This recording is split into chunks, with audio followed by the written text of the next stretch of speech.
आज हम आपको सुनाने जा रहे हैं कथा सम्राट मुंशी प्रेमचंद जी की एक ऐसी मर्मस्पर्शी कहानी जो समाज के खोखले रीति रिवाजों और झूठी शान के नाम पर होने वाले अन्याय की पोल खोलती है।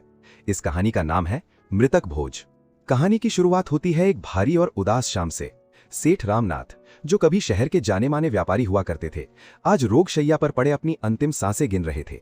उनके कमरे में दवाओं की तीखी गंध और मौत की खामोशी पसरी हुई थी। खिड़की से आती हुई डूबते सूरज की लाल रोशनी उनके पीले पड़ चुके चेहरे पर पड़ रही थी। रामनाथ ने अपनी पथराई हुई आंखों से अपनी पत्नी सुशीला की ओर देखा। सुशीला, जो अभी जवानी की दहलीज पर ही थी, लेकिन जिसके चेहरे पर समय से पहले ही चिंताओं की झुर्रियां आ गई थीं। वो सिर झुकाए उनके पैरों के पास बैठी उन्हें धीरे धीरे दबा रही थी। उसकी आंखों में आंसू सूख चुके थे, बस एक वीरान सा सन्नाटा था। रामनाथ ने कांपते हुए हाथ से सुशीला का हाथ थामने की कोशिश की और क्षीण स्वर में बोले, सुशीला, मैं बड़ा अभागा हूं। मेरे साथ तुम्हें सदैव ही दुख भोगना पड़ा। जब घर में कुछ न था, गरीबी थी, तो तुम रात दिन गृहस्थी के धंधों में पिसती रहीं, बच्चों के लिए मरती रहीं। और जब जरा कुछ संभला, 2 पैसे हाथ में आए और तुम्हारे आराम करने के दिन आए, तो मैं तुम्हें मंझधार में छोड़कर जा रहा हूं। रामनाथ की सांसें उखड़ने लगी। उन्हें खांसी का दौरा पड़ा। सुशीला ने तड़पकर उन्हें पानी पिलाया और रोते हुए बोली, ऐसी बातें न करो, आप ठीक हो जाएंगे, डॉक्टर ने कहा है। रामनाथ ने फीकी हंसी हंसी। डॉक्टर को कहने दो सुशीला, मैं जानता हूं बुलावा आ गया है, लेकिन मुझे मौत का डर नहीं है। मुझे डर है तो बस इस बात का कि मेरे बाद तुम्हारा और इन मासूम बच्चों का क्या होगा। जो कुछ जमा पूंजी थी वो तो मेरी बीमारी ने निगल ली। अब तुम्हारे पास क्या बचा है? बस ये मकान। इसे मत बेचना सुशीला, चाहे भूखों मर जाना, पर छत मत गंवाना। इसी से तुम्हारा जीवन किसी तरह कट जाएगा। सेठ जी की नजर कोने में खेल रहे अपने दोनों बालकों मोहन और सोहन पर पड़ी। वे दोनों अभी अबोध थे, नहीं जानते थे कि उनके सिर से पिता का साया उठने वाला है। छोटा सोहन एक खिलौने के लिए मचल रहा था। सेठ जी की आंखों में आंसू आ गए। बोले, सुशीला, उसे वो खिलौना मंगवा दो ना। बेचारा कब से रो रहा है। मेरे पास अब देने को कुछ नहीं बचा। क्या क्या अरमान थे दिल में, बच्चों को पढ़ाऊंगा, बड़ा आदमी बनाऊंगा, सब धूल में मिल गए। सुशीला का कलेजा मुंह को आ गया। उसने अपना आंचल मुंह में दबा लिया ताकि रोने की आवाज बाहर ना आए। धन को उसने हमेशा प्राणों से भी प्रिय समझा था, एक एक पैसा जोड़कर रखा था, लेकिन अंत में डॉक्टर और हकीमों ने सब खा लिया। और अब ये कठोर सत्य बनकर आंखों के सामने खड़ा था कि उसके पति के पास वक्त नहीं है। रात गहरी होती गई और फिर वो घड़ी आ ही गई जिसका डर था। रामनाथ ने एक लंबी हिचकी ली और हमेशा के लिए अपनी आंखें मूंद लीं। सुशीला की दुनिया उजड़ गई। उसकी चीख से रात का सन्नाटा टूट गया।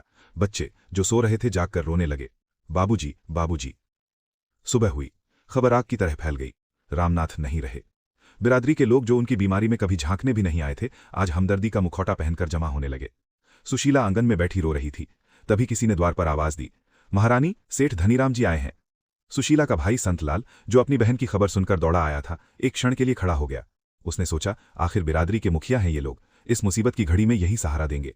धन्य हैं ये लोग जो दूसरों के दुख में भागीदार बनते हैं। सुशीला ने अपने आंसू पोंछे, लंबा घूंघट काढ़ा और ड्योढ़ी में आकर खड़ी हो गई। देखा तो सेठ धनीराम के साथ बिरादरी के और भी कई सज्जन खड़े थे। सेठ कुबेरदास, जिनका पेट उनकी अमीरी की गवाही दे रहा था, सेठ भीमचंद, जिनकी आंखों में धूर्तता थी, और सेठ झाबरमल, जो शहर के सबसे बड़े सूदखोर थे। धनीराम ने बनावटी दुख के साथ कहा, बेटी सुशीला, हम लोगों को जितना दुख हुआ है वो हमारा दिल ही जानता है। रामनाथ हमारा भाई था, अभी उसकी उम्र ही क्या थी, लेकिन भगवान की इच्छा के आगे किसकी चलती है। अब तो हमारा यही धर्म है कि उसकी आत्मा की शांति के लिए जो कुछ बन पड़े करें। सुशीला सुबकती रही। कुबेरदास ने अपनी भारी आवाज में कहा, हाँ बेटी, अब जो होना था हो गया। अब तो हमें रामनाथ की मर्यादा का ध्यान रखना है, उसकी नाक न कटे। बिरादरी में उसका बड़ा नाम था, उसका मृतक भोज ऐसा होना चाहिए कि दुनिया याद रखे। सुशीला कांप गई। मृतक भोज? उसके पास तो कफन के लिए भी बमुश्किल पैसे थे। उसने दबी जुबान से कहा, सेठ जी, घर की हालत आप जानते हैं, बीमारी में सब कुछ स्वाहा हो गया, मेरे पास अब कुछ नहीं बचा। बच्चों का मुंह देखिए। झाबरमल ने तीखे स्वर में कहा, अरे तो क्या हुआ, रामनाथ ने क्या कुछ नहीं छोड़ा? इतना बड़ा मकान है और फिर बिरादरी की इज्जत का सवाल है। क्या रामनाथ की आत्मा को तुम भूखा रखोगी? क्या उसे प्यासा भेजोगी? अगर उसका क्रियाकर्म भोज ठीक से न हुआ तो उसकी आत्मा प्रेत बनकर भटकेगी। क्या तुम ये चाहती हो? सुशीला का कलेजा मुंह को आ गया। उसने अपना आंचल मुंह में दबा लिया ताकि रोने की आवाज बाहर ना आए। धनीराम ने समझाया, अरे पगली, मकान क्या साथ जाएगा? रामनाथ की आत्मा से बढ़कर है मकान। और फिर जब तेरे लड़के सयाने हो जाएंगे तो कमाकर दूसरा मकान बना लेंगे। अभी तो धर्म का काम कर। देख, कुबेरदास जी बड़े दयालु हैं, वे तेरे इस मकान को खरीदने को तैयार हैं। कुबेरदास ने मगरमच्छ के आंसू बहाते हुए कहा, हाँ भाई, मैं तो बस मदद करना चाहता हूँ। वैसे बाजार में मंदी है, मकान के कोई 15,000 भी नहीं देगा। पर मैं रामनाथ का दोस्त हूँ, इसलिए मैं तुझे 20,000 दे दूंगा। 10,000 भोज में लग जाएंगे, बाकी 10,000 तेरे पास बचेंगे। मजे से खाना पीना। संत लाल ने विरोध किया। 20,000? सेठ जी, इस मकान में 1 लाख से कम नहीं लगा है। ये दिन दहाड़े डकैती है। लेकिन पांचों ने मिलकर संत लाल को चुप करा दिया। तो बीच में मत बोल, बड़ों के बीच में टांग अड़ाता है। मजबूर, लाचार और डरी हुई सुशीला ने मकान बेचने के कागज पर अंगूठा लगा दिया। उसकी आंखों के सामने उसके बच्चों का भविष्य नीलाम हो गया, सिर्फ एक दिन के दिखावे के लिए। मृतक भोज की तैयारियां शुरू हुईं। पूरा मोहल्ला, पूरी बिरादरी उमड़ पड़ी। सुशीला के घर के बाहर बागी और मोटरों की कतारें लग गईं। हलवाई बैठे, कढ़ा चढ़े, पूरियां तलने लगीं, मिठाइयां बनने लगीं, घी की खुशबू उड़ने लगी। आंगन में दरी बिछी, सैकड़ों ब्राह्मण और बिरादरी के लोग पंगत में बैठे। वाह, क्या मालपुए बने हैं! रामनाथ ने मरते मरते भी नाम कर दिया। धन्य है ऐसी पत्नी जिसने पति की नाक रख ली। लोग खा रहे थे, उंगलियां चाट रहे थे और डकारे ले रहे थे। और उधर ड्योढ़ी के अंधेरे कोने में बैठी सुशीला अपने बच्चों को छाती से लगाए रो रही थी। वो देख रही थी कि कैसे उसके घर की एक एक ईंट, उसके बच्चों के मुंह का निवाला इन लोगों के पेट में जा रहा है। आज मृतक भोज नहीं था, बल्कि सुशीला और उसके बच्चों के भविष्य का भोज हो रहा था। गिद्ध मांस नोच रहे थे। भोज खत्म हुआ, वाहवाही हुई, बिरादरी चली गई। बचा क्या? मकान बिक चुका था। कुबेरदास ने जो 20,000 देने का वादा किया था, उसमें से 10,000 भोज में उड़ गए, 5,000 पुराने कर्ज में कट गए। बचे सिर्फ 5,000 रुपए। 1 महीने बाद कुबेरदास के मुनीम ने आकर कहा, सेठ जी ने कहा है मकान खाली कर दो, उन्हें अब इसमें अपना गोदाम बनाना है। सुशीला रोई, गिड़गिड़ाई। अभी तो महीना भी नहीं हुआ, थोड़ा वक्त और दे दो, मैं कहाँ जाऊंगी? मुनीम ने रूखेपन से कहा, ये मैं नहीं जानता, सेठ जी का हुक्म है। कल शाम तक खाली कर देना, वरना सामान सड़क पर फेंक दिया जाएगा। अगले दिन सुशीला अपने 2 छोटे बच्चों और एक गठरी के साथ उस आलीशान घर से निकली, जिसे उसके पति ने बड़े अरमानों से बनवाया था। वो घर जिसकी हर दीवार में उसकी यादें थीं। उसने मुड़कर देखा, कुबेरदास का ताला लटक रहा था। वो एक पड़ोसी के छोटे से सीलन भरे कमरे में किराए पर रहने चली गई। किराया था 10 रुपये महीना, लेकिन वो भी उसके लिए पहाड़ था। वक्त बीतने लगा। वो 5,000 रुपये भी जो बचे थे, बच्चों की बीमारी और खाने पीने में धीरे धीरे खत्म होने लगे। सुशीला ने सिलाई कढ़ाई शुरू की, चक्की पीसी, लेकिन 2 बच्चों का पेट भरना और किराया देना मुश्किल हो रहा था। 3 साल बीत गए। सुशीला की हालत बद से बदतर हो गई थी। वो अब हड्डियों का ढांचा बन चुकी थी। बड़ा बेटा सोहन, जो अब 10 साल का था, स्कूल छोड़कर एक दुकान पर छोटू का काम करने लगा था। एक दिन मकान मालिक, जो उसी बिरादरी का प्रतिष्ठित व्यक्ति था और जिसने मृतक भोज में खूब पूरियां उड़ाई थीं, आया। उसने चिल्लाकर कहा, सुशीला, 3 महीने का किराया बाकी है, 30 रुपए आज दे दे, वरना निकल जा मेरे घर से। मैं कोई धर्मशाला नहीं चला रहा। सुशीला ने हाथ जोड़कर कहा, सेठ जी, थोड़ी मोहलत दे दो, सोहन को तनख्वाह मिलने वाली है। सेठ ने गंदी नज़र से उसकी 13 साल की बेटी रेवती को देखा, जो कोने में सहमी खड़ी थी। बोला, अच्छा, ये लड़की तो सयानी हो गई है, कहीं इसकी सगाई की बातचीत नहीं की? सुशीला कांप गई। अभी तो बच्ची है सेठ जी, और मेरे पास पैसे कहाँ हैं शादी के लिए? सेठ ने हंसते हुए कहा, पैसे की क्या चिंता, मैं हूं ना। मेरी नज़र में एक लड़का है, थोड़ा उम्र दराज है, 50 का होगा, लेकिन मालदार है। तेरी बेटी राज करेगी और तेरा सारा किराया भी माफ हो जाएगा। बोल, है मंजूर? सुशीला को लगा जैसे किसी ने उसके मुंह पर तमाचा मारा हो। एक 50 साल के बुढ़े से उसकी फूल सी बच्ची की शादी, सिर्फ किराए के बदले। उसने शेरनी की तरह दहाड़ कर कहा, निकल जाओ मेरे घर से। मैं भूखी मर जाऊंगी, सड़क पर सो जाऊंगी, पर अपनी बेटी को किसी बुढ़े के गले नहीं बांधूंगी। अपनी बेटी का सौदा नहीं करूंगी। खबरदार जो दोबारा ऐसी बात की। सेठ खिसिया कर चला गया, लेकिन जाते जाते धमकी दे गया, ठीक है, कल तक किराया दे देना, वरना सामान बाहर होगा। अगली सुबह सुशीला को घर से निकाल दिया गया। वो अपने बच्चों को लेकर सड़क पर आ गई, न सिर पर छत, न पेट में दाना। उसने मदद के लिए उसी सेठ धनीराम का दरवाजा खटखटाया जिसने भोज की सलाह दी थी। धनीराम ने नौकर से कहलवा दिया, सेठ जी पूजा में हैं, मिल नहीं सकते। वो कुबेरदास के पास गई, जिसने उसका मकान खरीदा था। कुबेरदास ने कहा, अरे अब मैं क्या करूं, मैंने तो पूरे दाम दिए थे, अब तू जाने तेरा काम जाने।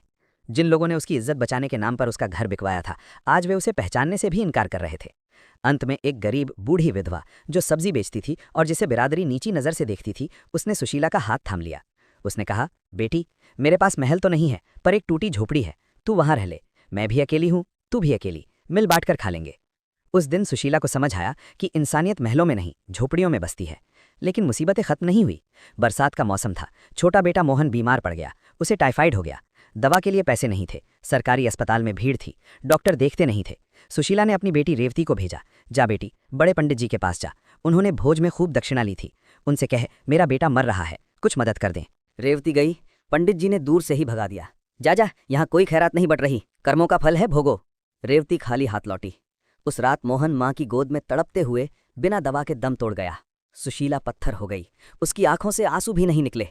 उसने आसमान की तरफ देखकर कहा, हे भगवान, ये कैसा न्याय है। मैंने समाज की बात मानी, धर्म निभाया, अपना सब कुछ लुटा दिया, और बदले में मुझे क्या मिला? मेरे बच्चे की मौत। मोहन की मौत ने सुशीला को तोड़ दिया। वो बीमार रहने लगी। अब घर की जिम्मेदारी नन्ही रेवती के कंधों पर आ गई। वो 14 साल की थी, लेकिन हालात ने उसे बड़ा बना दिया था। वो सुबह उठकर दूसरों के घरों में बर्तन मांजती, झाड़ू लगाती और शाम को माँ के लिए दवा और रोटी लाती। सुशीला चारपाई पर पड़ी पड़ी अपनी बेटी को घिसते हुए देखती और खून के आंसू रोती। एक दिन कुबेरदास की नज़र रेवती पर पड़ी। वो सुंदर थी। कुबेरदास ने रेवती को अपनी दुकान पर बुलाया और कहा, बेटी, तू क्यों इतनी मेहनत करती है? तेरी माँ बीमार है, तू मेरी बात मान ले, मैं तुझे रानी बनाकर रखूंगा। बस। उसने रेवती की तरफ एक नोट फेंका। रेवती, जो अब तक चुप थी, उसका खून खौल उठा। उसने वो नोट उठाया और कुबेरदास के मुंह पर दे मारा। उसने चिल्लाकर कहा, सेठ, हम गरीब जरूर हैं पर बिकाऊ नहीं। अपनी गंदी दौलत अपने पास रखो। जिस बिरादरी ने मेरे भाई को मरने दिया, जिसने मेरी माँ को जिंदा लाश बना दिया, उस बिरादरी की और तुम्हारी मैं थूकती हूँ। रेवती वहां से भाग आई। कुबेरदास का अहंकार चोटिल हो गया। उसने बिरादरी में पंचायत बुलाई। भाइयों, रामनाथ की लड़की हाथ से निकल गई है। वो आवारा हो गई है, बड़ों का सम्मान नहीं करती। हमारा धर्म है कि हम उसे सही रास्ते पर लाएं। चूंकि वो नाबालिग है, माँ बीमार है, इसलिए बिरादरी का उस पर हक है। हम उसकी शादी कर देंगे। पंचायत ने फैसला सुनाया। रेवती की शादी सेठ झाबरमल, वही 50 साल का बुढ़ा, से कर दी जाए। ये उसके भले के लिए है। जब ये खबर सुशीला तक पहुंची तो उसमें न जाने कहां से इतनी ताकत आ गई। वो लड़खड़ाते हुए उठी। उसने रेवती का हाथ पकड़ा और बोली, नहीं बेटी, अब और नहीं। मैंने एक बार गलती की थी, समाज के डर से अपना घर बेच दिया, अपना बेटा खो दिया। अब मैं तुझे नहीं खोऊंगी। ये भेड़िए तुझे नोच खाएंगे। रेवती रो रही थी। माँ, हम क्या करेंगे? ये लोग जबरदस्ती ले जाएंगे। सुशीला ने उसकी आंखों में देखा। हम वहां जाएंगे जहां इनकी पहुंच नहीं है, जहां सिर्फ शांति है। उस रात घना अंधेरा था। बारिश हो रही थी। सुशीला और रेवती चुपचाप झोपड़ी से निकलीं। वे गंगा किनारे पहुंची। नदी उफान पर थी। लहरें शोर मचा रही थीं। सुशीला ने रेवती को गले लगाया। डर तो नहीं लग रहा बेटी? रेवती ने माँ के सीने में सिर छुपा लिया। नहीं माँ, तुम्हारे साथ तो नर्क भी स्वर्ग है। बस इन जालिमों से बचा लो। सुशीला ने आसमान की तरफ देखा। हे ईश्वर, हमें अपनी शरण में ले ले। इस दुनिया में गरीबों के लिए कोई जगह नहीं है। और फिर एक छपाक की आवाज़ हुई और सब शांत हो गया। अगली सुबह गंगा किनारे 2 लाशें मिलीं, एक माँ की और एक बेटी की। वे एक दूसरे के गले से लिपटी हुई थीं। कुबेरदास, धनीराम और बिरादरी के लोग वहां पहुंचे। कुबेरदास ने लाशों को देखकर कहा, चलो, अच्छा हुआ, बिरादरी की बदनामी तो न होगी, खुद ही मर गईं। धनीराम ने कहा, हाँ, कर्म ही ऐसे थे, अब इनका क्रियाकर्म कर दो ताकि पाप न लगे। लेकिन वहां खड़ा संतलाल, जो अब तक चुप था, आज फट पड़ा। उसने चिल्लाकर कहा, बंद करो ये नाटक। तुम लोगों ने इन्हें मारा है। ये आत्महत्या नहीं, हत्या है। तुम सबके हाथों पर इनका खून है। तुम लोगों ने इज्जत के नाम पर एक हंसते खेलते परिवार को खा लिया। पहले बाप को लूटा, फिर बेटे को दवा के बिना मारा, और आज माँ बेटी को नदी में कूदने पर मजबूर कर दिया। धिक्कार है तुम पर, धिक्कार है ऐसी बिरादरी पर। संतलाल की आवाज़ गूंज रही थी, लेकिन सुनने वाले बहरे थे। वे अपनी नाक बचाने में लगे थे। पर इतिहास गवाह है और ऊपर वाला देख रहा है। सुशीला और रेवती की वो खामोश चीखें आज भी समाज से एक ही सवाल पूछती हैं, क्या इंसान की जान से बढ़कर है ये झूठी शान? क्या एक भोज के लिए किसी का घर उजाड़ना धर्म है? दोस्तों, मुंशी प्रेमचंद की ये कहानी मृतक भोज सिर्फ एक कहानी नहीं, एक आईना है। आज भी हमारे समाज में दिखावे के नाम पर शादियों और मौत के भोज में लाखों रुपए बर्बाद किए जाते हैं, चाहे उसके लिए घर क्यों न बेचना पड़े। कब समझेंगे हम कि असली श्रद्धांजलि भोजन कराने में नहीं, बल्कि उस परिवार को सहारा देने में है जो अपना सब कुछ खो चुका है। उम्मीद है ये कहानी आपको पसंद आई होगी। अगर ऐसी कहानियां सुनकर आपको कुछ महसूस होता है तो चैनल को सब्सक्राइब करें, वीडियो को लाइक करें और अपनी राय कमेंट में ज़रूर लिखें। मिलते हैं अगली कहानी में। तब तक के लिए खुश रहें और नेक बनें।